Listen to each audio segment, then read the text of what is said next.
මට ඈතින් නගරයක් දැర్శණය වෙනවා.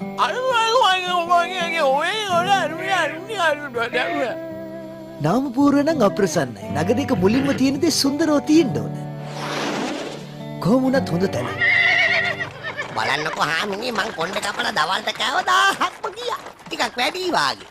ගමේ වගේ නෙමෙයි යන්නේ මෙහෙ බඩු ගණන්. ඔබතුමාගේ අශ්වයාට සාතුවක් අවශ්‍යද මහත්මයා? පැයක් ඇතුළත සෝදානම් කරන්න පුළුවන්ද? සුළු දෙයක්. පැයකින් මුණ ගැහෙමු. අපි එහෙනම් යමු. අද දවල් කෑමට තියෙන්නේ පිදුරු වලින් හදපු සලාදයක්.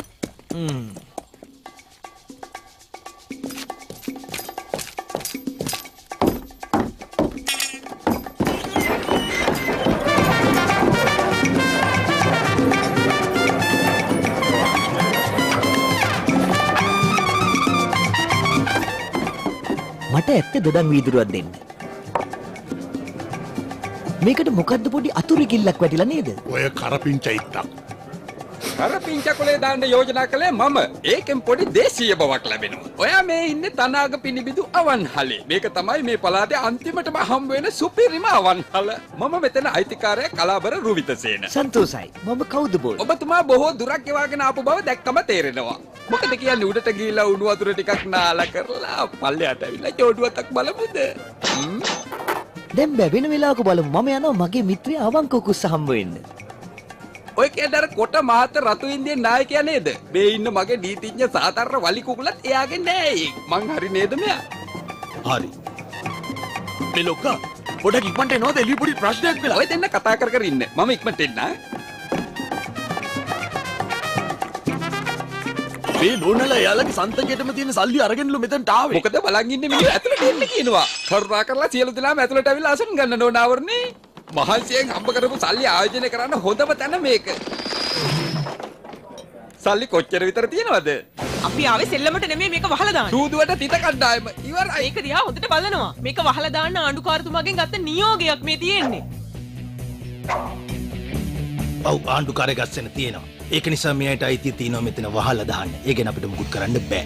එයා කියන දේ ඇහෙනව නේද? ඉතින් මොකද තවත් බලන් ඉන්නේ. එනවා යන්න. කුඩපට්ටම් කරමු යමු.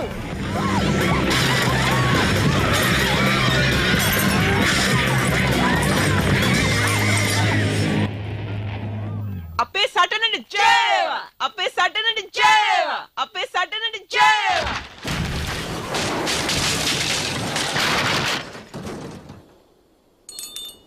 අපරාධ කියන්න බෑ වැඩකට බැස්සොත් හරියටම කරලා යනවා. දොඩම් යුෂ වලට ස්තුතියි. කරපිංච කොලෙත් හරි රහයි. අහා. ඇයි තව කරදරයක්ද? ඔයාට පුළුවන් වෙයි අලුත් කොළ සෙල්ලම් පිටියක් හදන්න. මේ නීති පොතේ ඒක එහෙම ලියලා තියෙනවා.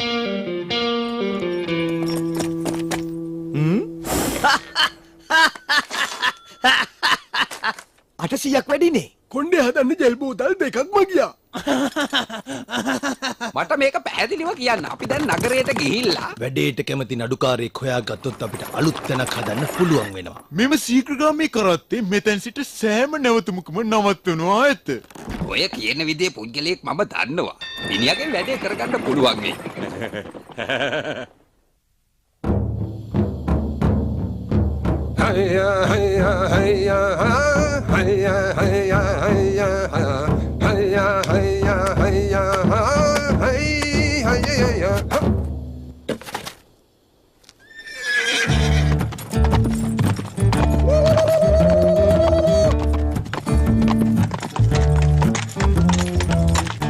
අපේ නිජබිමට ඔබ සාදරයෙන් පිළිගන්නවා. මේ අවංක උකුස්සට බොහොම සන්තෝෂයි තමාගේ පරම මිත්‍ර කෞදුබෝයගේ ආගමනය ගැන. මටත් හරිම සන්තෝෂයි. මගේ මිත්‍ර කෞදුබෝයගේ පෙනුම නම් සුන්දරයි.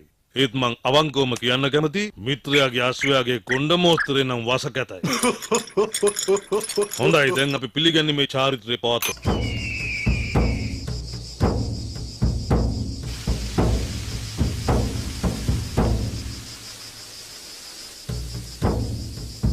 ඔබ පානය කරන්න. මුලින්ම ඔබ. නෑ නෑ ඔබ පානය කරන්න. සාධාරණ උකුස්සට එහෙම කරන්න බෑ. මම බල කර සිටිනවා. නෑ ඔබ මුලින්ම බොන්න. කමක් නෑ ඔබ බොන්න. ඔබට ගොඩක් පිපාසයි වගේ. පිපාසයක් මට නෑ.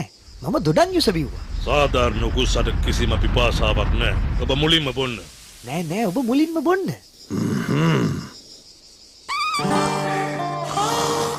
වැඩේ හරි වතුර ටික වාෂ්ප වෙලා. ඒ කියන්නේ පිළිගැනීමේ චාරිත්‍රය ඉවරයි. ඒ තවාසනාව කියන්නේ කවුද බොයට දෙන්න මා ළඟ වෙන කිසිම පානයක් ඇත්තෙත් නැහැ. අපරාධේ. ඒ ඔබ මට කලින් පෙවසුවා නම් මං ওই වතුරු වීදුරුව බොනවනේ. මුළු ගෝත්‍රයේ මනුතරේ වැටලා ඉන්නේ වගාවල් පාළු වෙලා. මට තේරෙනවා. වැස්සනේ ඕනේ. අපේ වැහිම වන්න මෝසම් ලිහිණියාටයාගේ නැටුම අමතක වෙලා.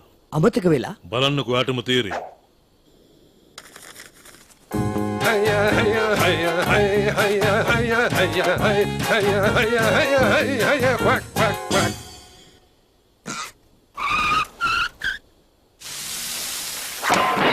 නැටුම වැරදුනාම අපට වැස්ස නැහැ. වැස්ස නැතුණාම අපට කන්න කෑම නැහැ. මෝසම් ලිහිණියට ඉක්මනට නැටුම මතක් වුනේ නැත්නම් ගෝත්‍රයම විනාශයි. කොහොමද නැටුම අමතක වුනේ? ඒ අස්සය ගෝන් ටික් ටික් යනකොට ඇක්සිඩන්ට් එකක් වෙලා ඔළුව වැදිලා කල්පනාව නැතුණා.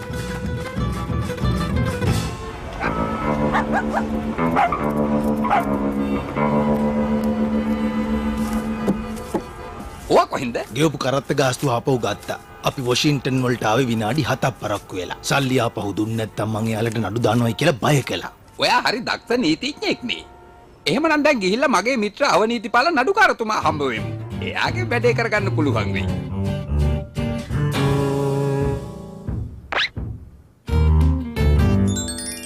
ඔබතුමා මුණ ගේන්න අමුත්තෙක් ඇවිල්ලා. ඉතින් ඇතුළට එන්න කියන්නේ. කොහමද ඉතින් නඩුකාරතුමා? බය වෙන්න එපා. ඔයා වගේම නීතිගරුක කෙනෙක් තමයි ඇවිල්ලා ඉන්නේ. මේ රුහිත සේනනේ.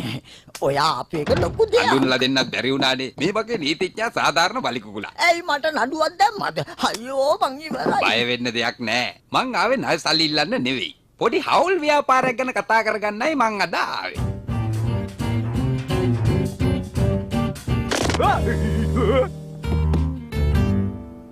ඔයා මේ යෝජනා කරන වැඩේ නීත්‍යානුකූලද කියලා මට විශ්වාස නැහැ. වලි කුකුලා කීවා එක නීත්‍යානුකූලයි කියලා. අනික මේකට කැමති වුණොත් ඔයා මට තියෙන බොල් ණය සම්පූර්ණයෙන්ම කපා හරිනවා. තව දෙයක්. ඔයාට ලාභෙනුත් කොටසක් මම දෙනවා. 100ට 5ක්. 10ක්. ඒක වලි කුකුලත් එක්ක කතා කරගන්න. කෑම කන ගමන් කතා කරමු. හැබැයි මම කන්නේ ලෝලු කෑම විතරයි.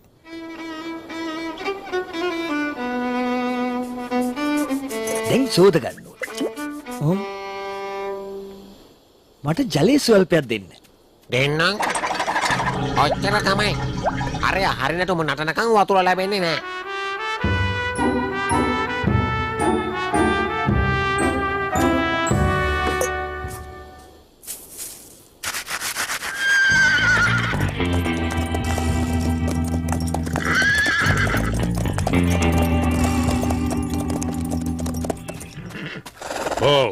සුබ දවසක් අවංක කුසාලෙනි. අප දෙදෙනාට ඔබ සමග කතාවක් දමන්න තියෙනවා.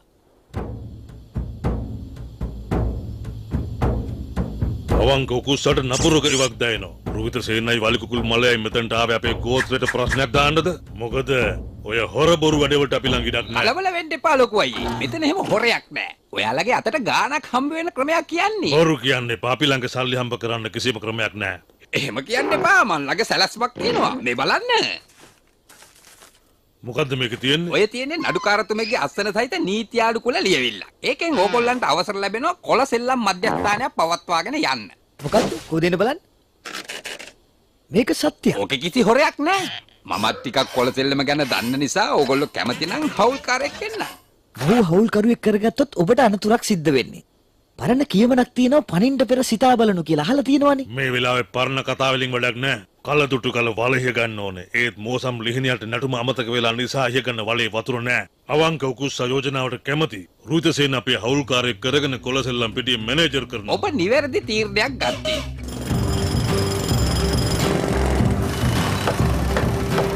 ඒ රුහිතසේන තමුන් කොළසෙල්ලම් පිටියේ තියන්න හදන්නේ කූඩාරමක් ඇතුලේ. ඔන්න බලන්නකෝ මේක තමයි රටේ ලොකුම කොළසෙල්ලම් පොළ වෙන්නේ. වැඩේට හොදට ගැලපෙන නමක් තමයි මම දෙන්න දාලා තියෙන්නේ. අවංක ගිරිය. ඔන්න බලන්නකෝ තව ටික දවසකින් රටේ හැම තැනින්ම මිනිස්සු මෙතෙන්ට ඇවිල්ලා අතේ තියෙන හැම සතයක්ම අපිට දීලා ආපහු යයි.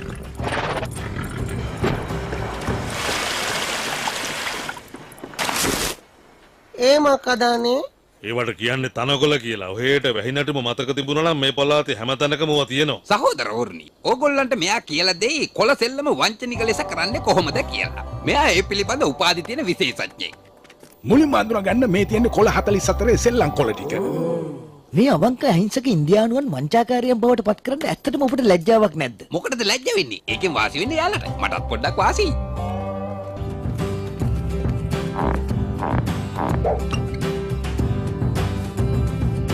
අවංක කුස්සට අවංක උත්තර දෙන්න. මොකද හිතන්නේ ඇසිස්ටන්ට් මැනේජර් හැටියට මම මේ හඳගෙන ඉන්නව හොඳද? අත්‍යලංකාරයි. මෝඩ පාටයි. ඇත්තටම ඔබ නායකයෙකුට වඩා විහිළුකාරයෙක් වගේ. ඒ උත්තරේ අවංක වුණාට ඒක අවංක කුස්සට උනත් තරහා ගන්න අමාරුයි. ඔයා මෙතනින් මාරු වෙන්න. මා කීවේ සත්‍යයක්. හරි ඊළඟ සෙල්ලමට අපි පාවිච්චි කරන්නේ මේ පුංචි සුදු බෝලේ. ඉලක්කෙටම තිබ්බනේ. මට පේන්නේ ඔයා පිස්තෝලෙන් වැඩ දාන්න හොඳ දක්ෂයෙක් වගේ. කැමති නැද්ද මගේ ළඟ වැඩ කරන්න? ඔයා මගේ මුරකාරීන්ගේ ලොක්ක හැටියට පත් කරන්න. වැඩි වැඩක් නෑ. හොදට ගෙවනවත් එක්ක. අපේ අයගේ හොරයක් දැක්කොත් නොදැක්ක වගේ ඉන්න එකයි තියෙන්නේ. ඉතින් මොකද කියන්නේ වැඩේට කැමතිද? සමා වෙන්න මගේ අත ලිස්සුවා. තමුන් හිතාමතා මොයි දෙ කළා නම් මං තමුන්ට විරුද්ධව ඉහළ උසාවියේ නඩුවක් දාලා කෝටි ගාණක වන්දියක් ගන්නවා.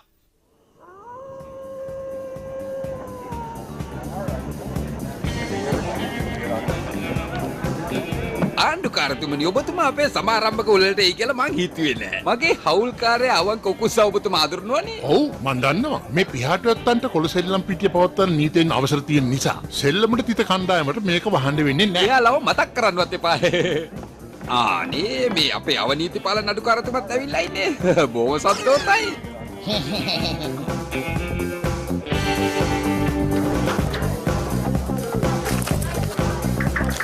ඔක්කොම ගෝත්‍රික නායකයෝ ටික මගේ ළඟ. මොකද මිනිස්සු ඒ කරපු මොඩ වැඩේ අනිත් අය කොළ පෙන්නුවාට පස්සේ තමන්ගේ කොළ පෙන්නන්නේ. වාසනා චක්‍රයේ මීළඟ දිනුම් අංකය අංක 9. කරුණාකර ඔට්ටු තබන්න.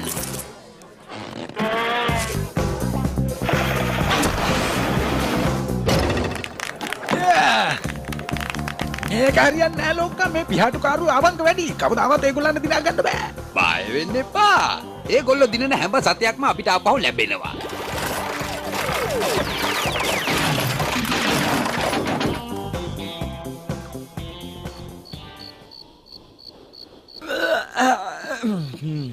අද නම් මම හොඳට විනෝද වුණා.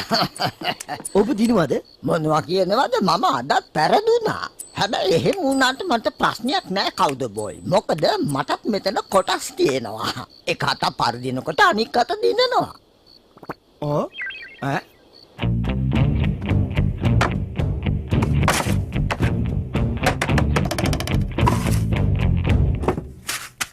පැත්තකට ගන්නවා කිව්වේ සල්ලි වලින් අත.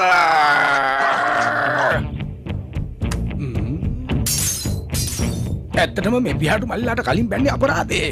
පළවෙනි දවසේම ලාභය හොඳයි. මෙන්න ඔබතුමාට දෙන්න පොරොන්දු වෙච්ච කොටස. එතකොට මේ තියෙන්නේ ඔයාලගේ කොටස.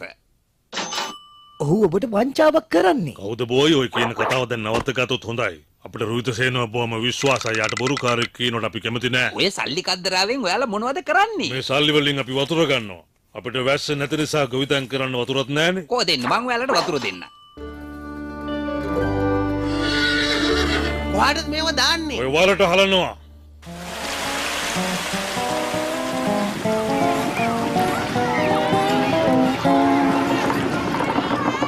ඔබ මේ වතුර වෙනුවෙන් දෙගුණයක් මුදල් අය කරගෙන තියෙනවා. දියුණු වෙන ව්‍යාපාරිකයෝ එහෙමයි.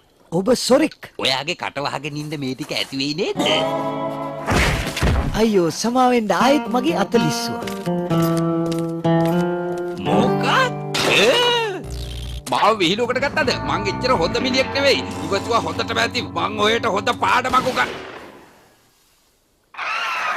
කවුද බෝයගේ මොලේ කරවෙලාද? අපේ කොළසෙල්ලම් පිටියේ මැනේජර්ට කරදර කරාට මං ඔයාලට දඬුවම් කරනවා. ඔයා අපේ නිජ භූමියට ඇතුළෙන් එක තහනම් කරනවා. ඇහුණනේ කියපු දේ දැන් යනවා. ඔබට මේ දේවල් තේරෙන දවසක අපි ආපහු කතා කරමු අවංක කුස්සා.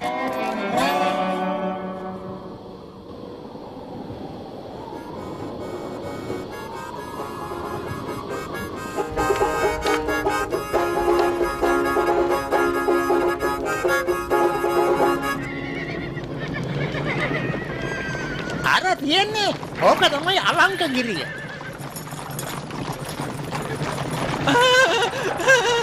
අද මං කෝටිපතියෙක් වෙලා එන්නේ.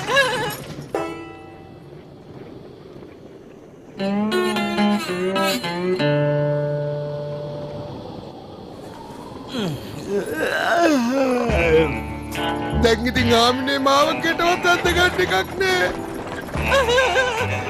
දැන් ඉතින් උන්ට මොන දෙන්නේ කොහමද?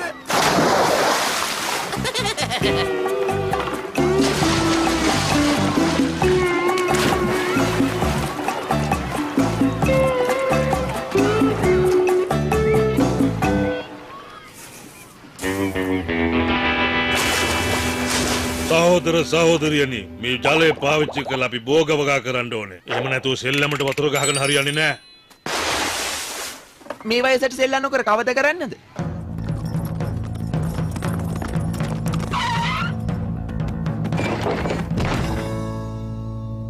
මගේ අවුල්කාරයනේ මොකද ආදිත්‍ය මේ පැත්තේ? මට වැදගත් කතාවක් දමන්න තියෙනවා. අපිට ලොකු ප්‍රශ්නයක් වෙලා. තමුන් මෙතන සල්ලි ගොඩේ පීනනවා. අපේ අය මඩ වතුරේ පීනනවා. ඒ අතරේ භෝග වගා විනාශ වෙලා. මම මෙතනට ආවේ අපේ ගිවිසුම අවලංගු කරනවා කියන්නේ. ඔයාලගේ මේ ජල ප්‍රශ්නේ ගැන මට බොහෝම කනගාටුයි. එහෙම කියලා ගිවිසුම කඩන්න බෑ. එතකොට සිද්ධ වෙන දේ මෙයාට කියන්නකෝ. ගිවිසුම කඩකලොත් ගෝත්‍රික නායකයට සිද්ධ වෙනවා මිලියන 50ක දඩයක් ගෙවලා අවුරුදු 10ක් හිරෙත් ඉන්න.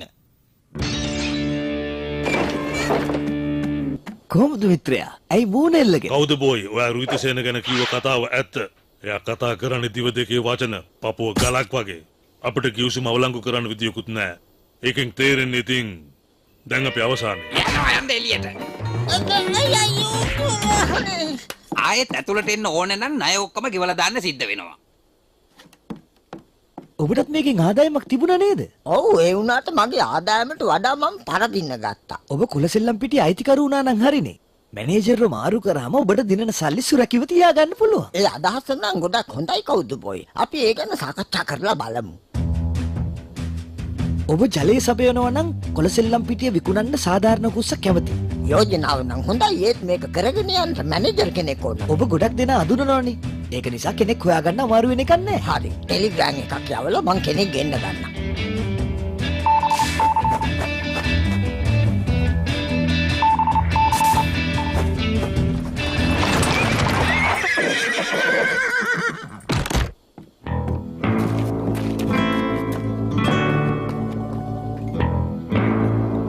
මෙයාද ඔබේ මැනේජර්? වෙනම හොරෙක් වගේ වුණාට මිනිහා වැඩේට දක්ෂයා. මේ ඉන්නේ පිහතු ඇත්තන්ගේ නායකයා සාධාරණ කුස්සා. මේ ඉන්නේ සේදවත්තේ හරිතසේන. එයා තමයි අපේ කොළසෙල්ලම් පිටියේ අලුත්ම මැනේජර්. ඔයාලට වතුර වලින් ගෙවන්න ඕනේ කියලා තමයි මට දැනගන්න ලැබුණේ. ඔබ නිවැරදි. මවුන්ට නියගේ නිසා ප්‍රශ්නයක් ඇති වෙලා. අපිට වතුර ගෙනත් දෙන්න. ඕගොල්ලෝ සල්ලි තියාගන්න. ඒකට මම කැමතියි වැඩේ කරමු. ඔබින්ද කාටවත් මගේ කිවිසුම අවශ්‍ය කරන්න බෑ. සදා කාලෙම මේ කොළසෙල්ලම් පිටියේ කළමනාකාරයා මම. මගේ නීතිඥයා ඒක පැහැදිලි කරයි.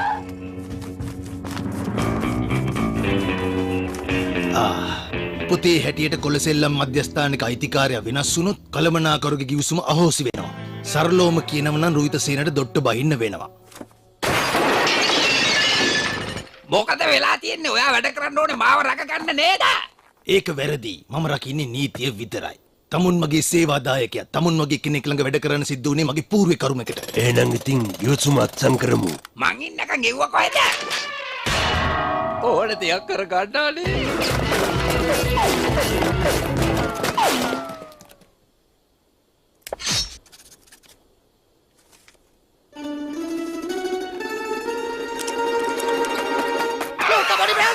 රුහිතසේනට පිස්සු හැදිලා මිනිහා කොළසෙල්ලම් පිටියට ඩයිනමයිට් හයි කළා කපු පුරලා දානවා කිව්වා. මම විමසා බලන්න.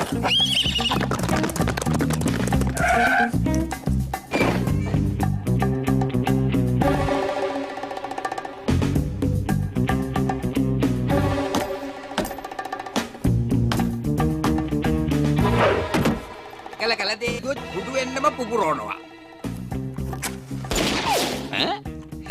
තව ඕනේ තරක් තියෙනවා.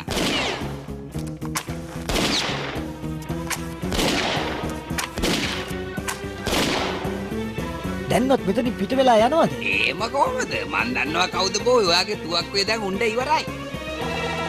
හැබැයි මගේ ළඟ තව ගිනි කූරක් තියෙනවා. ඔයාට දැන් වෙඩි තියන්න වෙන්නේ කටෙන් තමයි. ඔබ හිතන් ඉන්න විදිය වැරදි.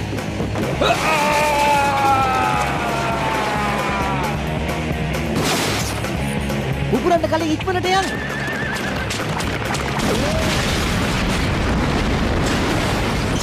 අනේ මගේ කොළසෙල්ලම් පිටිය.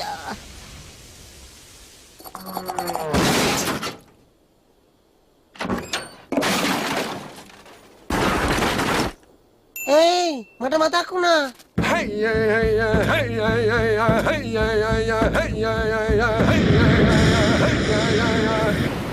එම්බිරිස්සා වැදේ වගේ අපි යමු. කොහොමද මගේ ණය ගෙවන්නේ යන්නේ? දැන් ආපහු හාසින් වතුර වැටෙන නිසා අපිට සල්ලි දීලා වතුර ගන්න ඕනේ නෑ. ඒක නිසා අර ජරා කොලසෙල්ලම් පිටිය ආපහු හදන්න ඕන වෙන්නෙත් නෑ. නීතිය විනාශ කරන අවනීති පාලමෙන් යන්න ආපහු කවදාවත් එන්න ඕනෙත් නෑ. ඔබටත් මෙහි නැවත පැමිණීම තහනම්.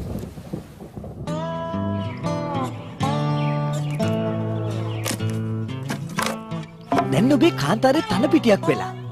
ඒක තමයි. අවංක කුස්සා කල්පනා කරා මෙතනට අලුත් නමක් දාන්න. ඒ මොකද්ද? හරිත උයන. කොහොමද නම හොඳයි නේද? නම නම් හොඳයි. හැබැයි ওই නම නිසා මෙහෙට ඉඩම් ගන්න කට්ටිය ඉද දන්නේ නැහැ.